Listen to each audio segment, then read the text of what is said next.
brought to you by IG, taking a look at gold and US dollar similarities, differences, and which one you should buy depending on what you're looking to accomplish.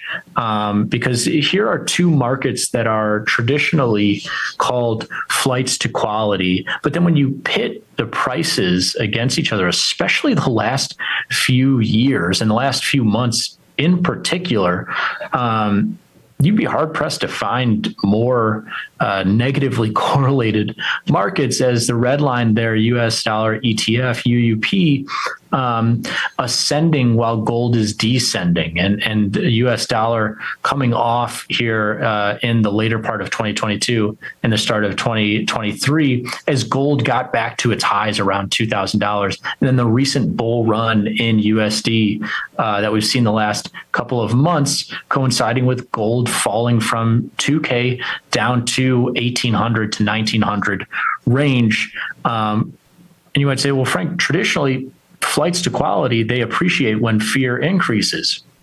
True, but fear can be different, and these flights to quality can be very different as well. I mean, first of all, you have not only gold and US dollar, but you have bonds and you have yen and you have options, which if you look at the VIX or the S&P 500 implied volatility index, lets you know how expensive or cheap options prices are for that stock index. But I do want to focus on gold and US dollar because you see the price action moving very differently. And you might say, well, man, if I'm feeling risk off or fearful, I'm looking for a flight to quality, and I'm comparing gold and US dollar, they can be very different.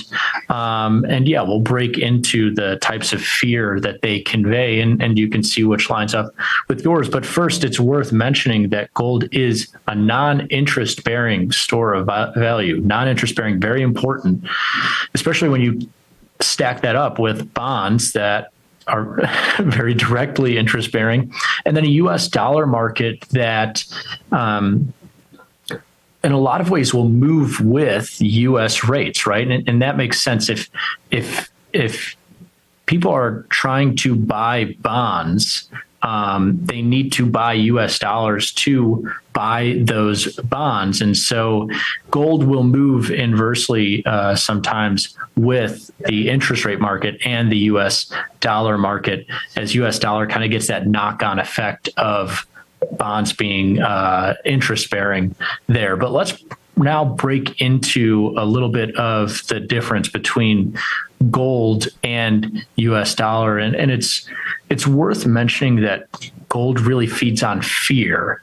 And when I say fear, I'm really talking about, a flight to quality or risk off move that's based around unknowns, because the stock market can move lower and not necessarily in a way that is emitting fear or unknowns in the market. But gold tends to appreciate when stocks are moving lower, but also interest rates are moving lower. And the market at large is like, man, we don't know where this could go. And so we're talking about geopolitical risks. We're talking about financial crises like that of '08, and the regional bank crisis was another one. You can see here, gold dipping between January, February, and March there, and then really ascending back to its highs around $2,000 right off of that March regional bank crisis story. And so when you're talking gold flight to quality, you're really talking about fear. And here's a couple of these historical points that might help to illuminate that. Of course, the pandemic breaking out in 2020 really peak gold rallying type of fear. And you saw one of the peaks in gold prices well above $2,000 in that 2020 pandemic timeframe. And again, interest rates moving lower during that time period. The central bank here in the US and central banks globally moving those interest rates lower because they're like, we don't know what's going to happen with this pandemic. So fear, unknowns, gold prices appreciating there. But also you see on the back of that, it's worth noting that gold can see a lot of volatility to the downside as those unknowns are realized. So you have to keep that in mind, that it's not this idea of like, oh, I'm fearful, I can just buy this gold and store it and there's no risk to the downside. If there are actually fewer unknowns than you had thought, there's less fear, gold becomes less attractive and that price can move lower.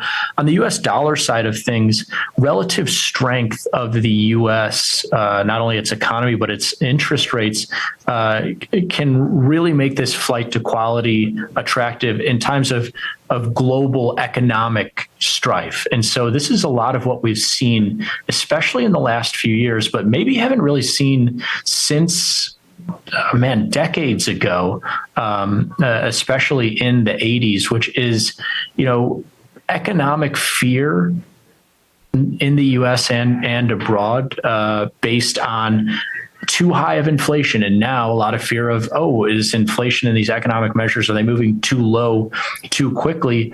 But the presiding idea being, well, the US's economy is doing relatively better than Japan's or the Euro areas or Australia's, whoever's, and they have higher interest rates as well. Well, if I'm feeling fearful and I want to invest in a safe asset like treasuries and they have higher interest rates, I need to buy US dollars to get in there. And so US dollar becomes attractive, not necessarily in these fearful unknown times, but in these times of like stocks moving kind of uneasy sideways to lower, economic data not being strong, but the US being relatively stronger. And like I say, a lot of this based around treasury demand, as well as US dollar has done particularly well the last couple of years here, as US interest rates have climbed higher than those abroad, and